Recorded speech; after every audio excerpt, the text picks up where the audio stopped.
Mahal na Ama, pakinggan mo ako.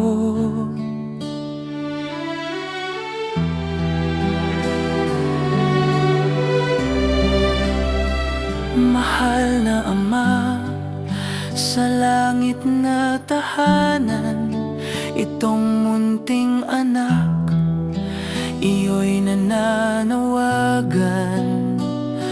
Nakakumbaba sa iyong paanan, ang aking puso'y iyong nakikitaan.